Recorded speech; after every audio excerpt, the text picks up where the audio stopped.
एक समय की बात है। एक छोटे से गांव में एक लड़का रहता था जिसका नाम विजय था। वह बड़े सामान्य परिवार से था और उसके जीवन में किसी खास चीज़ की कमी नहीं थी। वह छोटी छोटी खुशियों को खोजता रहता था और दूसरों को खुश करने का प्रयास करता रहता था। उसके घर के बगीचे के सामने उसकी पड़ोसन रहती थी जिसका नाम रिया था। वे बहुत ही खूबसूरत लड़की थी। उनके द्वारा रखे गए फूल उसके आंतरिक सौभाग्य को जगा देते थे। उसकी मुस्कान और आंखों में छलकता हुआ प्यार देखकर उसके दिल में एक अजीब सी खुशी का एहसास होता था। एक दिन विजय कागज और पेंसिल लेकर बगीचे में जा बैठा। वह खुद को बहुत खुश महसूस कर रहा था क्योंकि आज उसके पास एक खास चुनौती थी। उसने सोचा कि वह उसे अपने दिल की बात बताएगा। धीरे धीरे विजय ने एक पत्ती के ऊपर अपने दिल के बारे में लिखना शुरू किया। उसने खुद को आगे बढ़ाते हुए एक छोटा सा कागज बना लिया जिसे उसने अपनी पड़ोसन रिया की तरफ फेंक दिया। रिया ने वह कागज उठाया और उसे पढ़ा। उसकी आंखों में आंसू आ गए और उसने विजय की ओर देखा। रिया के चेहरे पर एक खुशी चमक रही थी जो उसके दिल को सूर्य की तरह रोशन कर रही थी। उस दिन से रिया और विजय के बीच एक नया रिश्ता बन गया।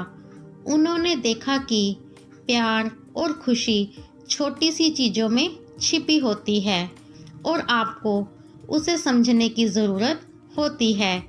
रिया और विजय बहुत अच्छे दोस्त बन गए। वे हर दिन साथ में खेलते थे। एक दिन विजय ने रिया को एक खास जगह घूमने के लिए ले जाने के बारे में सोचा। विजय रिया को बोला, रिया, क्या तुम चाहोगी कि हम आज शाम को एक खास स्थान पर घूमने जाएं? रिया खुशी से उछल पड़ी और बोली, हाँ विजय, बिल्कुल, मैं बहुत उत्सुक हूँ। कौन सी जगह पर जाना है? विजय ने बताया, एक अद्भुत पार्क है जहाँ तुम्हें सुंदर फूल, उड़ते हुए पक्षी और हरे भरे पेड़ पौधों का मजा लेने का मौका मिलेगा। दोस्तों के रूप में वे अपनी यात्रा की तैयारियों में लग गए। रिया ने एक पिकनिक झूले में खाने के लिए खाना तैयार किया जबकि विजय ने एक फुटबॉल और फ्रिस्बी लिए। शाम होने पर रिया और विजय पार्क में पहुंच जाते हैं। वे खुशी से फूलों से घिरी हुई बगीचे में घूमने लगे। रिया ने फूलों की सुगंध से भरी हवा को सांस लिया और विजय ने खुशी से उड़ते हुए पक्षियों को देखा। वे फ्रिस्बी और फुटबॉल खेलने के लिए खुश हो गए और एक खेल में पूरे पार्क को जमा कर लिया।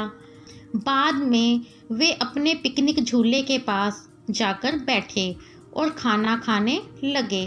रिया ने स्वादिष्ट सैंडविच और चिप्स तैयार किए थे और दोस्तों ने एक साथ खाने का आनंद लिया।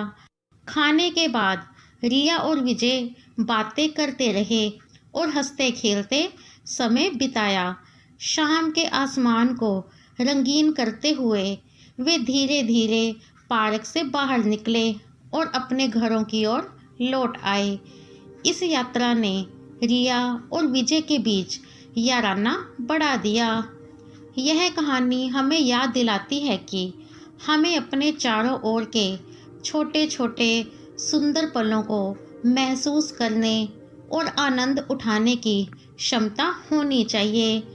अपनी पड़ोसी रिया और उसकी खुशी को देखकर विजय ने यह सीख ली है और हमें भी यह सिखाती है कि हमें एक दूसरे के प्यार और सहयोग की कदर करनी चाहिए और एक दूसरे का सम्मान करना चाहिए। दोस्तों, उम्मीद करती हूँ कहानी आपको पसंद आई होगी। कहानी पसंद आई हो तो कहानी को लाइक और शेयर ज़रूर करें। चैनल पे नए हैं तो चैनल को सब्सक्राइब करना बिल्कुल भी ना भूलें। मिलेंगे नई कहानी के साथ। Bye bye.